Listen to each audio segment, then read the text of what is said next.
والسلام على سيد الأنبياء والمرسلين أما بعد فأعوذ بالله من الشيطان الرجيم بسم الله الرحمن الرحيم كنتم خير أمة أخرجت للناس تأمرون بالمعروف وتنهون عن المنكر وتؤمنون بالله وقال رسول الله صلى الله عليه وسلم أيها الناس إن الله سبحانه وتعالى يقول مروا بالمعروف وانهوا عن المنكر قبل أن تدعوني فلا أجيب لكم وتستنصروني فلا أنصركم وأن تسألوني فلا أعطيكم فما زاد عليهن شيئا حتى نزل أو كما قال النبي صلی اللہ علیہ وسلم۔ میرے محترم دوستوں اور بزرگوں اور بھائیوں، اللہ نے بہت ہی بڑا فضل فرمایا اور ہمیں بہت ہی بڑی نعمت عطا فرمائی، بڑی کرامت اور شرافت اللہ نے بخشی ہے، اور وہ یہ ہے کہ اللہ نے ہمیں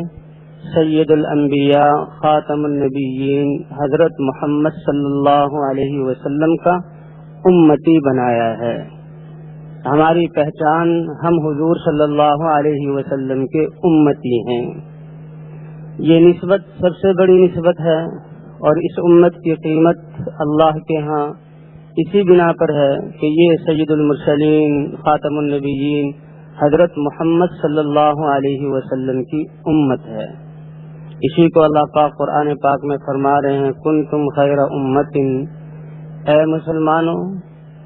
تم تمام انسانوں میں بہترین قرار دے دیے گئے، تمام انسانوں میں بہترین اللہ کے پسندیدہ امت ہو، اور اللہ کے علم ازلی میں یہ مقدر ہو چکا تھا، اور پہلے انبیاء کو اس کی بعد انبیاء کو خبر دے دی گئی تھی کہ جس طرح نبی آخر الزمان حضرت محمد صلی اللہ علیہ وسلم سارے نبیوں میں افضل ہیں، تو اس طرح آپ صلی اللہ علیہ وسلم کی امت بھی ساری امتوں میں سب سے افضل اور اللہ کے ہاں پسندیدہ امت ہے، کیونکہ اس امت کو سب سے اشرف اور سب سے اکرم نبی دیے گئے، سب سے بڑی شرافت والے کرامت والے اللہ کے محبوب حضرت محمد صلی اللہ علیہ وسلم کو اس امت کا نبی بنا کر بھیجا گیا، اور اللہ نے ان کو سب سے اکمل اور ادوم دین عطا فرمایا، شریعت عطا فرمائی، سب سے کامل۔ الیوم اکملت لکم دینکم، اے امت محمد آج میں نے تمہارے لیے تمہارے دین کو مکمل کر دیا، واتممت علیکم نعمتی، اور میں نے اپنی نعمت اور احسان کو پورا کر دیا، ورضیت لکم الاسلام دینا، اور میں نے اسلام کو تمہارے لیے زندگی گزارنے کا طریقہ اور دین بنا کر پسند کر لیا۔ تو اس کے افضل ہونے کی وجہ کہ ان کو نبی بھی سب سے اعلیٰ اور اشرف اور اکرم دیے گئے، اور اس کو شریعت اور دین بھی جو دیا گیا وہ سب سے اکمل کامل دین ہے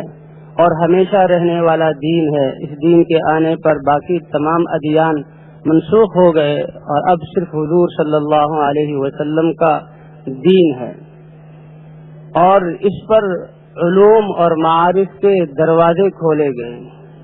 علوم اور معارف کے دروازے اس امت کے لیے کھولے گئے۔ اللہ اپنے علم میں سے اپنی معرفت اس امت کو دیں گے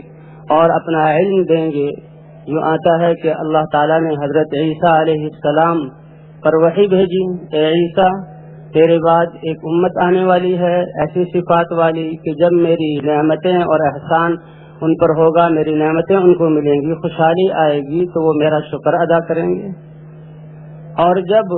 ان پر میری طرف سے حالات آئیں گے، کوئی مشکلات آئیں گی تو اس پر صبر کریں گے کہ یہ اللہ کی طرف سے ہیں، اللہ کے لیے وہ صبر کریں گے، تکلیف کو برداشت کریں گے۔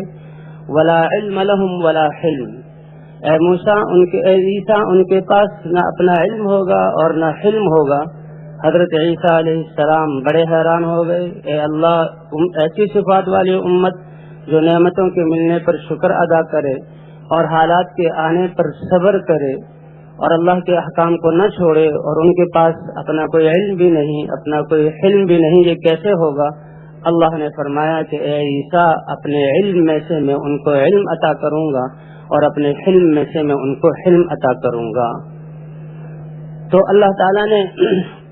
اس امت پر اللہ علوم کے اور معارف کے دروازے کھولیں گے، اور ان کی محنت اور قربانیوں سے ان کو جو محنت دی جائے گی، اس محنت اور اس محنت کے لیے جو قربانیاں کریں گے، اللہ ایمان کی، اعمال کی اور تقوی کی تمام شاخیں سرسبز اور شاداب فرمائیں گے۔ جی ہاں، ایمان لوگوں میں زندہ ہوگا، امت اعمال کی طرف آئے گی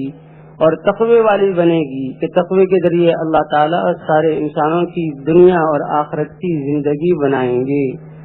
اور گویا کہ ان کا وجود ہی، ان کا اس امت کا تو وجود ہی سارے انسانوں کی خیرخواہی کے لیے ہے، اور یہ امت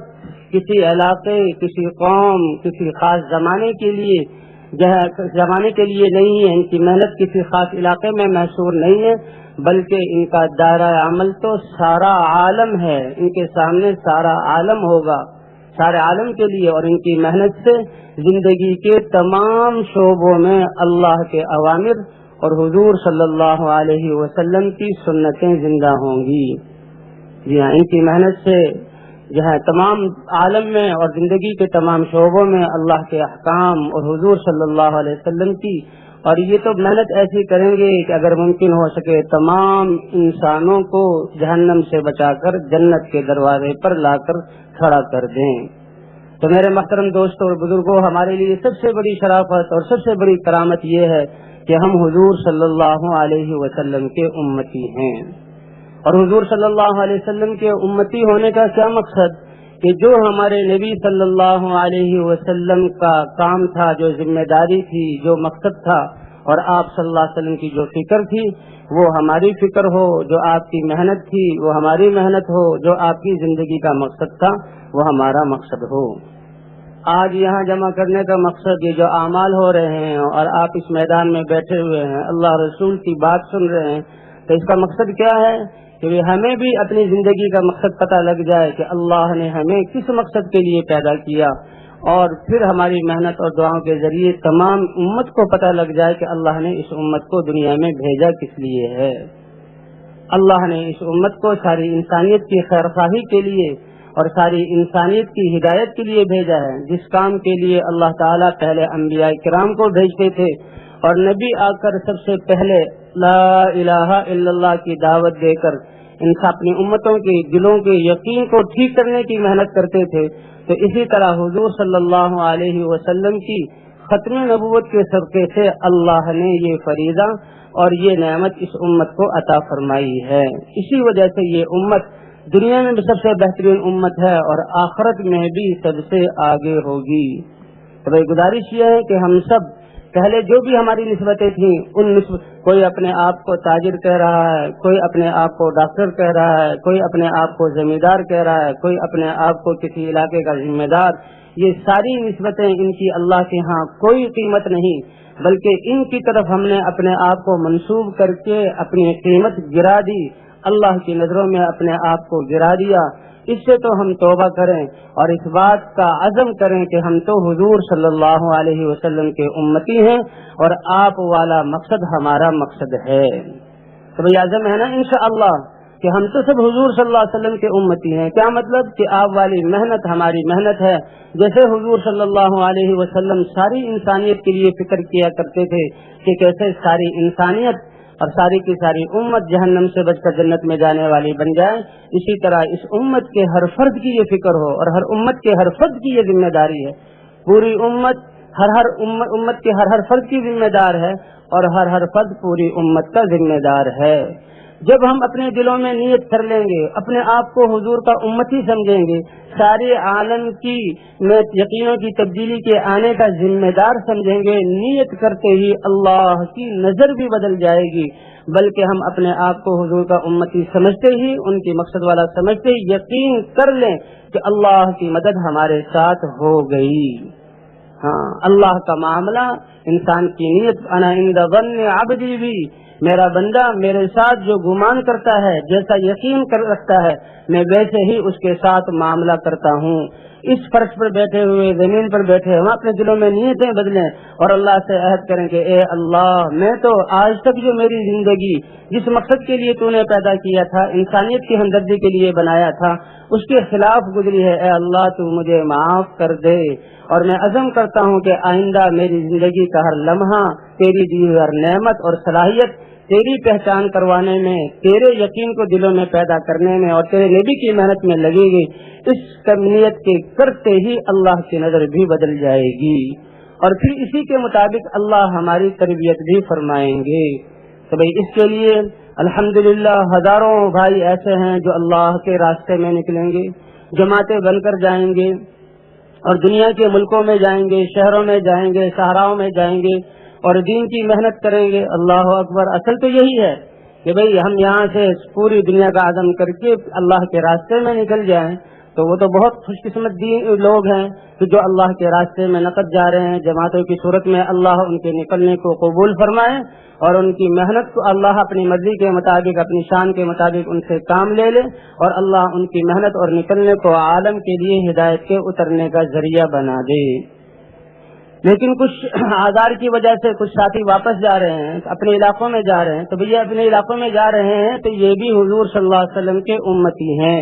یہ بھی حضور صلی اللہ علیہ وسلم کی مقصد والے ہیں۔ تو واپسی والے بھی یہ نہ سمجھے کہ ہم واپس جا رہے ہیں تو ہم دنیا کے کاموں میں لگیں گے، نہیں، یہ نیت کریں کہ ہمارا واپس جانا یہ بھی ہماری تشکیل ہے، یہ اللہ کے راستے میں اپنے گھروں سے دور جا کر حضور والی محنت کو کریں گے، اور اللہ نے جو ذمہ داری دی ہے اس کو ادا کرنے میں لگیں گے، اور ہمارا اپنے گھروں اور علاقوں میں جانا اب اس نیت سے ہے کہ ہم اپنے گھروں علاقوں میں جا کر اپنے علاقوں والوں کو اور امت کے ایک ایک فرد کو حضور والی محنت پر کھڑا کریں گے۔ تو اس کا ارادہ ہے نا انشاءاللہ؟ ہاں اچھا، وہ اس لیے اب جو دعا ہوگی اور دعا کے بعد جب مجلس ختم ہوگی اس سے پہلے دل ہی دل میں انفرادی اوقات میں ہر ساتھی کو دعوت دے کر نفلیں پڑھ کر اللہ کے سامنے گڑ گڑا کر دعا میں، اے اللہ مجھے اس محنت کے لیے قبول کر لے۔ ہاں، اس اجتماع کے ختم سے ہونے سے پہلے اللہ سے اپنے لیے قبولیت مانگ لیں۔ جس کو اللہ قبول کر لیں گے اب اس محنت کے لیے، تو پھر اللہ خود ہی اس کی تربیت فرمائیں گے، اللہ اس کے لیے میدان مہیا فرمائیں گے، اور اللہ اس کو مطلوبہ صفات عطا فرمائیں گے۔ تو وہ قبولیت کی دعا مانگیں گے نا انشاءاللہ۔ اے اللہ، جس کام کے لیے تو نے سارے نبیوں کو بھیجا اور جس کام کے لیے سارے نبیوں کے سردار ہمارے نبی حضرت محمد صلی اللہ علیہ وسلم کو بھیجا اور ان پر نبوت کو ختم فرما کر اس ذمہ داری سے اے اللہ تو نے اس امت کو سرفراز فرمایا، اے اللہ آج تک جو ہم نے نہ کیا اس کو معاف فرما دے، اور اے اللہ آئندہ کے لیے زندگی کے ہر لمحے کو اے اللہ اس محنت پر لگانے والا اور اس محنت کے لیے ہمیں قبول فرما لے۔ اپنے لیے بھی قبولیت کی دعا مانگیں اور ساری امت کے لیے کہ پوری کی پوری امت حضور صلی اللہ علیہ وسلم کی محنت کو حضور صلی اللہ علیہ وسلم کے طریقے پر کرنے والی بن جائیں اور اس کے لیے ہر قسم کی قربانیاں دینے والی بن جائے۔ اگر ہم امت کی صورتحال کو دیکھیں تو ہمارا یہ واپس جانا کسی حال میں بھی اس کی گنجائش نہیں ہے، یہ تو ہمارے ایمان کی کمزوری ہے اور یہ ہماری ایمان کا ضعف ہے کہ ہم واپس جا رہے ہیں تو واپسی ہماری شرمندگی کے ساتھ ہو، واپسی ہماری ندامت کے ساتھ ہو، واپسی ہماری استغفار کے ساتھ ہو، خوشی نہ ہو کہ ہم اپنے گھروں کو واپس جا رہے ہیں۔ نہیں، یہ اللہ کے راستے میں لوگ جا رہے ہیں، ہم تو اپنے آزار کی وجہ سے، لیکن ہم بھی حضور صلی اللہ علیہ وسلم کے مقصد والے ہیں اور ہم بھی حضور صلی اللہ علیہ وسلم کی محنت کو حضور کے طریقے پر کریں گے اور پوری کی پوری امت کو اور ہر فرد کو حضور والی محنت پر کھڑا کریں گے۔ اگر اس نیت کے ساتھ جا رہے ہیں تو گنجائش نکلتی ہے۔ حضرت ابو بکر صدیق رضی اللہ تعالیٰ عنہ جیسی ہستی، اللہ اکبر، جو سب سے پہلے حضور صلی اللہ علیہ وسلم پر ایمان لائے اور ہمیشہ حضور صلی اللہ علیہ وسلم کے ساتھ رہے، کتنی دفعہ حضور صلی اللہ علیہ وسلم نے حضرت ابو بکر صدیق رضی اللہ تعالی عنہ کو جنتی ہونے کی بشارت دی۔ ایک دفعہ صحابہ کے حضور صلی اللہ علیہ وسلم فرما رہے ہیں کہ دیکھو جنت کے 8 دروازے ہیں، کوئی دروازہ روزہ داروں کے لیے خاص ہے، اس کا نام ریان، روزے داروں کو اس سے بلایا جائے گا، کوئی نماز والوں کے لیے ہے، خاص ہے، نماز کا اہتمام کرنے والے نماز کے عادی لوگوں کو اس سے بلایا جائے گا، کسی کو ذکر والے سے بلایا جائے گا۔ حضرت ابو بکر صدیق رضی اللہ تعالیٰ عنہ نے عرض کیا اے اللہ کے رسول مجھے کیا کوئی ایک ایک دروازے سے بلایا جائے، کیا کوئی ایسی ہستی بھی ہوگی کہ جنت کے 8 دروازے آواز دے کہ اے فلانی ہستی میرے اندر سے تم جنت میں داخل ہو جاؤ تاکہ تمہارے داخل ہونے کا شرف مجھے حاصل ہو جائے؟ حضور نے فرمایا ہاں، وہ سارے انسانوں میں ایک ہی ہستی ہوگی، اور اے ابو بکر مجھے اللہ کی ذات سے امید ہے کہ وہ تو ہی ہوگا۔ تو وہ حضرت ابو بکر صدیق رضی اللہ تعالی عنہ جب حضور صلی اللہ علیہ وسلم کے انتقال کے بعد ارتداد پھیلا، قبائل مرتد ہوئے، تو کیا کہتے ہیں اَيَنْقُصُ الدِّينُ وَأَنَا حَيٌّ، کیا دین میں ذرے برابر کمی آ جائے اور ابو بکر کی جان زندہ رہے؟ یہ ہو نہیں سکتا، یا تو ابو بکر کی جان چلی جائے گی، گردن کٹ جائے گی، یا اللہ کا دین پوری دنیا میں زندہ ہو جائے گا۔ علماء فرماتے ہیں وہاں تو ذرا سی کمی حضرت ابو بکر صدیق کو برداشت نہ ہوئی، اور آج تو امت میں ایمان کے لالے پڑے ہوئے ہیں، جگہ جگہ اللہ کے احکام چھوٹ رہے ہیں، حضور صلی اللہ علیہ وسلم کی سنتیں چھوٹ رہی ہیں، اور یہ دین اپنوں ہی میں اجنبی بن چکا ہے۔ تو بھائی اس صورت میں واپس جانا اس کی گنجائش بالکل نہیں ہے، لیکن ہاں غفلۃ کا غزوۃ کہ واپس جانے میں بھی حضور وہی محنت کرنی ہے جو اللہ کے راستے میں نکل کے کرنی ہے، کہ انشاءاللہ پھر اللہ کی مدد ساتھ ہوگی۔ تو بھائی کریں گے نا انشاءاللہ اس محنت کو جا کر، تو بھائی واپسی ہماری استغفار کے ساتھ ہو، واپسی ہماری ندامت کے ساتھ ہو، اور واپسی سنت طریقے کے ساتھ، اور واپس جاتے ہوئے بھی یہ جو آپ نے جس محنت کو سنا، اس محنت کے اعمال کو سنا، ان اعمال کے ساتھ ہو۔ ہاں گاڑیوں میں دعوت والا ماحول ہو، ہر ساتھی دوسرے کو ایمان، یقین کی، اعمال کی، آخرت کی دعوت دے رہا ہو، اور تعلیم کے حلقے سیکھتے سکھاتے ہوئے جائیں، اور تعلیم کے حلقوں کو قائم کریں، اور اسی طرح ذکر کا، تلاوت کا اور دعاؤں کا اہتمام کیا جائے۔ اب اپنے علاقے میں جا کر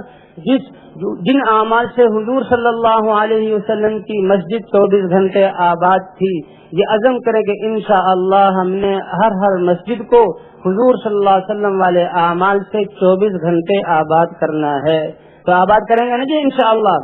تو اپنے محلے میں جا کر جتنے بھی ہمارے محلے والے ہیں،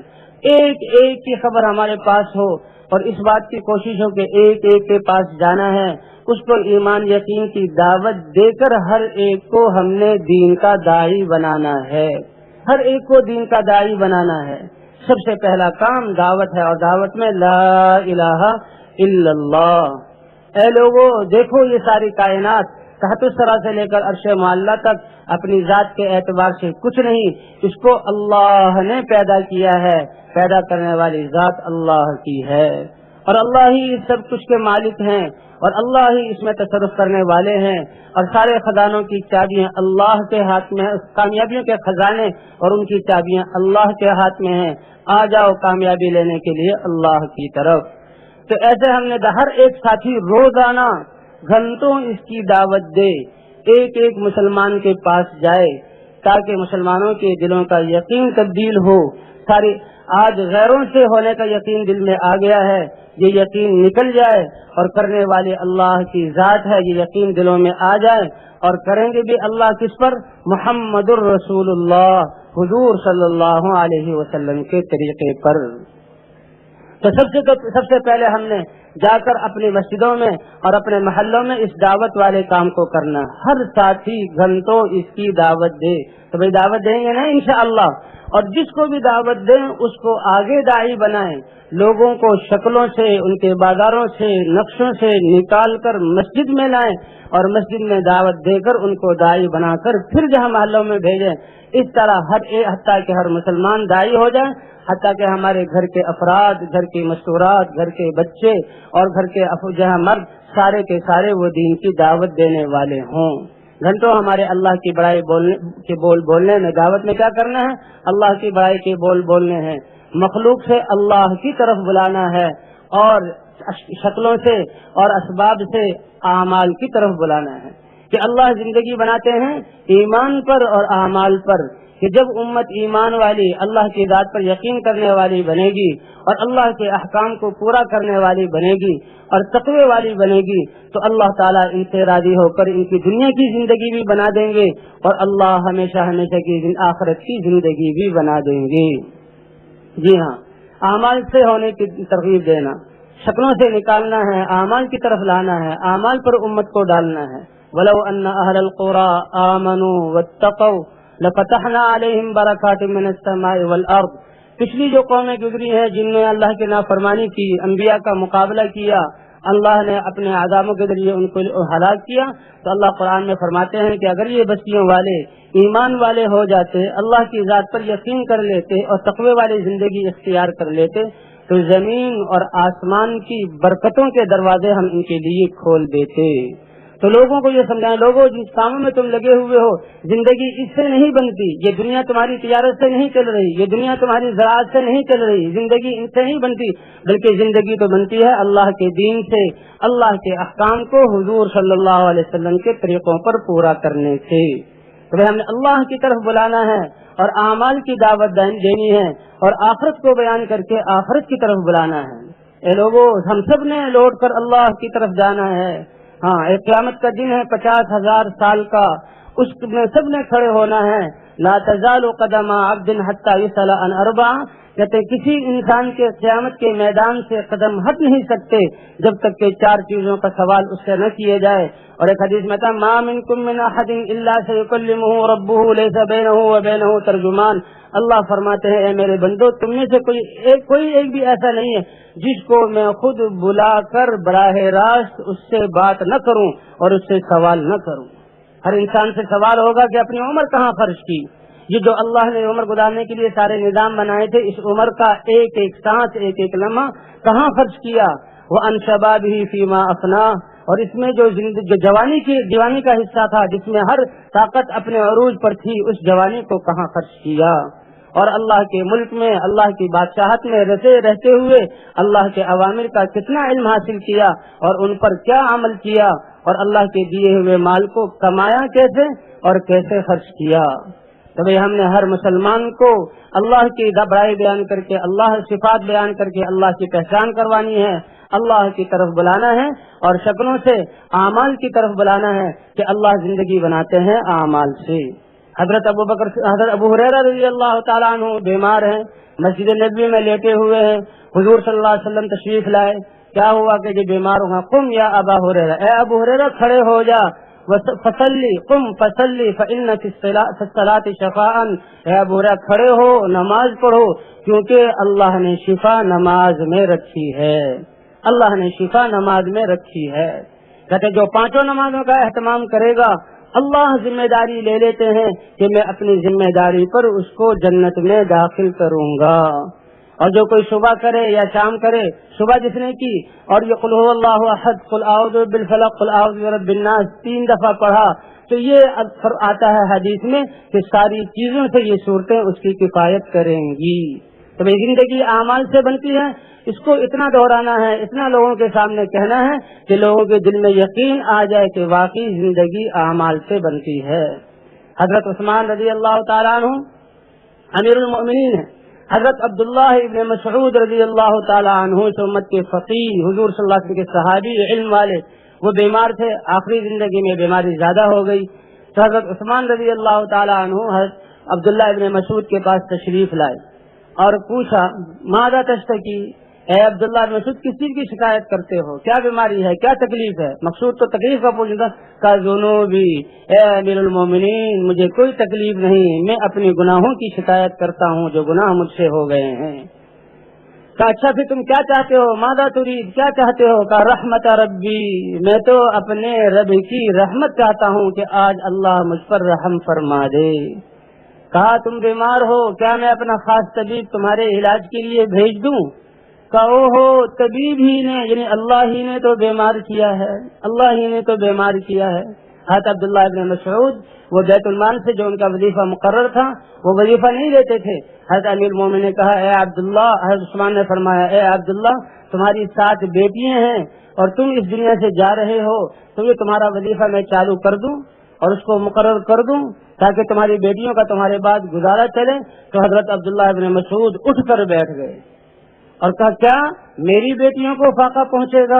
میں نے تو ان کو سورہ واقعہ سکھا دی ہے اور حضور صلی اللہ علیہ وسلم نے فرمایا ہے کہ جو رات کے وقت سورہ واقعہ کو پڑھے گا، اس کا اہتمام کرے گا، اس کو فاقہ کبھی پہنچ نہیں سکتا. کہ اللہ زندگی بناتے ہیں ایمان سے اور اعمال سے، اور اس امت کو ایمان اور اعمال کی محنت دی گئی ہے کہ اس کی محنت سے اور قربانیوں سے ایمان کی، اعمال کی، تقوی کی ساری شاخیں سارے انسانوں میں زندہ ہوں گی۔ اور اس امت کا دائرہ عمل کوئی خاص طبقہ نہیں ہے، یہ امت کسی خاص علاقے میں محصور نہیں ہے، بلکہ وہ تمام عالم قیامت تک آنے والے سارے زمانے اور زندگی کے تمام شعبے۔ تو بھائی پہلی بات تو یہ ہے کہ اپنے آپ کو حضور صلی اللہ علیہ وسلم کا امتی سمجھ کر، اپنے آپ کو حضور والے مقصد والا سمجھ کر، اپنے آپ کو حضور صلی اللہ علیہ وسلم والی محنت والا سمجھ کر سب سے پہلے ہر ایک نے ہم میں سے دعوت دینی ہے۔ تو بھائی دعوت دیں گے نا انشاءاللہ؟ جی ہاں، انسان ہر چیز کا نقصان برداشت کر لیتا ہے، لیکن جو مقصد ہوتا ہے اس کا نقصان برداشت نہیں کرتا۔ وزیر ہو، بادشاہ ہو، زمیندار ہو، دکاندار ہو، جو بھی ہو، وہ اپنی زندگی کی ترتیب ایسی بناتا ہے کہ مقصد پر چوٹ نہ پڑے۔ تو بھائی ہمارا مقصد کیا ہے؟ حضور صلی اللہ علیہ وسلم کی محنت کو حضور صلی اللہ علیہ وسلم کے طریقے پر کرنا، تاکہ اللہ تعالیٰ جیسے نبیوں کی محنت سے ہدایت اتارتے تھے، حضور صلی اللہ علیہ وسلم کی محنت سے ہدایت اتاری۔ اور وَرَأَيْتَ النَّاسَ يَدْخُلُونَ فِي دِينِ اللَّهِ أَفْوَاجًا، کہ آپ دیکھیں گے فوج در فوج، قبیلہ در قبیلہ لوگ دین میں داخل ہو رہے ہیں، ہدایت مل رہی ہے۔ اللہ وہ منظر قائم فرما دے۔ اور بھائی دوسرے کیا کرنا ہے؟ اپنی مسجدوں میں اور بلکہ اپنے گھر والوں کو بھی، گھر کے ہر فرد کو، چھوٹا ہو یا بڑا ہو، مرد ہو یا عورت ہو، ان کو بھی یہ سمجھانا ہے، جا کر وہاں کارگزاری کہ او ہو ہم تو بھول میں رہے، ہمیں پتہ ہی نہیں تھا، اتنا لاکھوں کا مجمع اور ان کے سامنے یہ بات آئی، اب تک تو ہم اپنی خواہشات کو اور زندگی کی ضروریات کو سامنے رکھ کر چل رہے تھے، تو ان کو کارگزاری سنانی ہے کہ اللہ کے راستے میں اجتماع میں جانے کی برکت سے ہمیں پتہ لگا نہیں ہم دنیا والے نہیں ہیں، ہم تو آخرت والے ہیں، اور ہمارا مقصد تو حضور کی محنت کو حضور کے طریقے پر کرنا ہے۔ تو ایسی کارگزاری سنانا کہ جس سے ساری امت کے افراد کے دلوں میں جو آج تک زندگی گزری اپنی صلاحیتوں کو جہاں خرچ کیا اس پر ندامت آئے، اور اس پر ان کو توبہ اور استغفار کرنے والا بنانا، اور آئندہ ہر فرد سے یہ عزم کرانا، اس کو اس کی حیثیت یاد دلانا کہ اے مسلمان، اللہ قرآن میں کیا کہہ رہا ہے کہ اے مسلمانوں تم تو ساری دنیا کے انسانوں سے بہتر اور اللہ کے ہاں پسندیدہ امت ہو، اس لیے کہ تمہیں تو سارے انسانوں کی رہبری اور رہنمائی کے لیے نکالا گیا ہے۔ تو بھائی ہمیں تو اللہ کے راستے میں نکل کر یہ پتہ لگا، ہم نے اپنی زندگی کے مقصد کو بدلا، اس طرح ہر مسلمان پر محنت کر کے اس کی زندگی کے مقصد کو بدلنا ہے۔ اور آج مسلمان اپنی صلاحیتیں یہ اللہ کی پیدا کردہ چیز ہیں، یہ بے جان چیز ہے، فنا ہو جانے والی چیز ہے، ان پر محنت کر کے ان سے فائدہ اٹھانے کی کوشش میں تو لگے ہوئے ہیں۔ اور ہماری اس محنت میں کیا؟ دیکھو وہ اللہ جو حی القیوم ہے، جو ہمیشہ سے ہے، ہمیشہ رہے گا، اور جو ہر چیز پر قادر ہے، اور اس کے خزانے لامتناہی ہیں، اے لوگو اس کے نبی کی اتباع کر کے اس کے خزانوں سے فائدہ اٹھانے والے بن جاؤ۔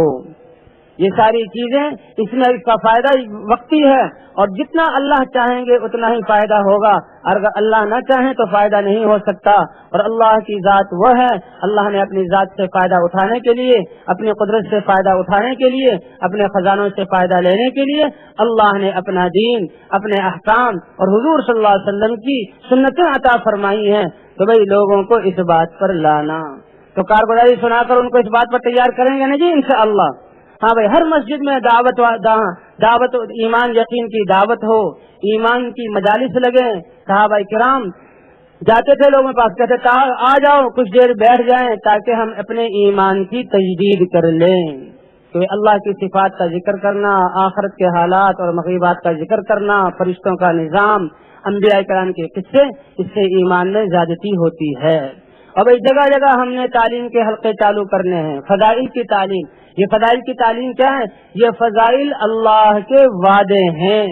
یہ فضائل اللہ کے وعدے ہیں، ان کو بار بار اتنا سننا، اتنا سنانا، گھروں میں بھی تعلیم چالو کریں، بازاروں میں بھی تعلیم چالو کریں، اور ہر اڈے پر، ہر دفتر میں تعلیم ہو، اتنا سنانا کہ ہمیں اللہ کے وعدوں کا یقین آ جائے، اللہ کے وعدوں کا یقین آ جائے، اور جن اعمال کے بارے میں اللہ نے وعدے کیے ہیں وہ اعمال ہماری زندگیوں میں زندہ ہو جائیں۔ امت کو اور انسانوں کو شکلوں سے نکال کر اعمال کی طرف لانے کے لیے یہ تعلیم کے حلقے ہیں۔